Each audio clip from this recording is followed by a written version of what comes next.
Hey folks, Justin Hoffman here, field editor for Ontario Outdoors magazine. Today I want to talk to you about fall fishing for largemouth bass, one of my favorite times of the year to chase these green fish. Now for some, fishing in the fall for largies can be a tough chore. You either can't locate them, you can't find them, and the lake just seems devoid of fish. Now here's a few tips to help you get better and more fish this season. Now first thing I want to do is look for green vegetation. I was fishing earlier today and I caught a few largemouth bass out of stuff like this. So this is going to hold bait fish, it's going to hold largemouth bass. Further down the bank, I found this.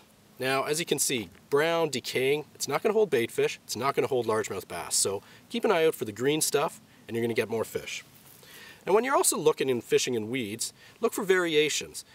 Different types of weeds, wood in with weeds, rock in with weeds. Anything that's a little bit different is going to hold those largemouth bass in. So another good tip is look for variations. It's going to hold fish. Another great ingredient to keep an eye out for in the fall time is wood and rock. Largies absolutely love rock come fall time.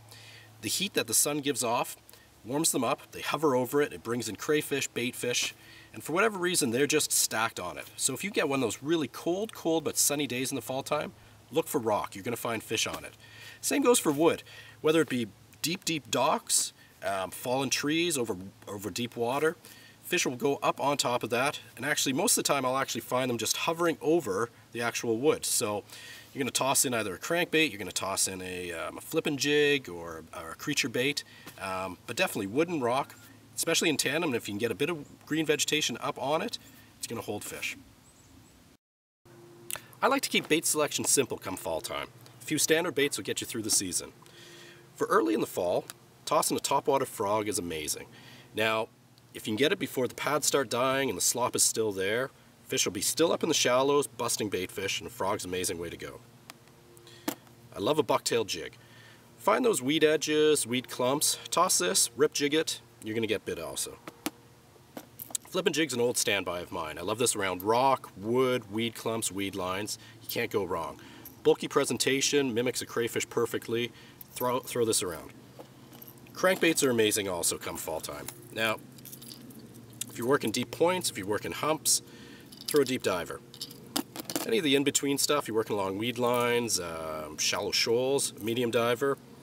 And for when those fish are coming up and the sun's up and it's a cold day, but the fish are on the feed bag, throw a shallow diver. Those three will get you through. And lastly, I love creature baits. Plastics excel come fall time. A slow presentation. I love these with in tandem with a football jig, right on bottom, mud flats, deep rock, anything that largemouth will be holding on to.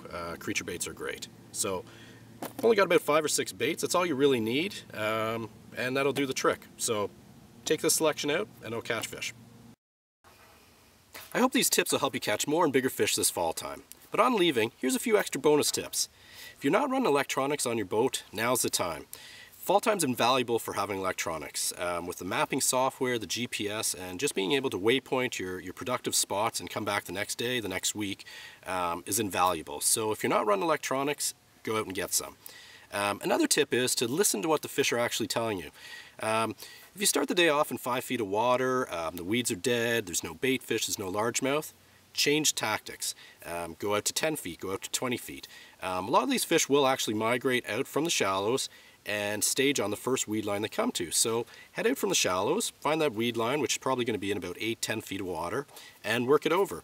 Another key thing is to look for deep water access. I love humps, I love points in the fall time. A lot of that stuff that's way out there, you know, this isn't summertime anymore. The fish aren't going to be up on the shallows, so you've got to adapt and you've got to change your presentations and your mindset for finding these fish. So there's a few extra bonus tips. So anyways, hope you catch lots of fish this fall. They should be big and plentiful, and thanks again for reading Ontario Outdoors magazine. It's Justin Hoffman, field editor for the magazine, and hopefully I see you out on the water this fall. Okay, take care.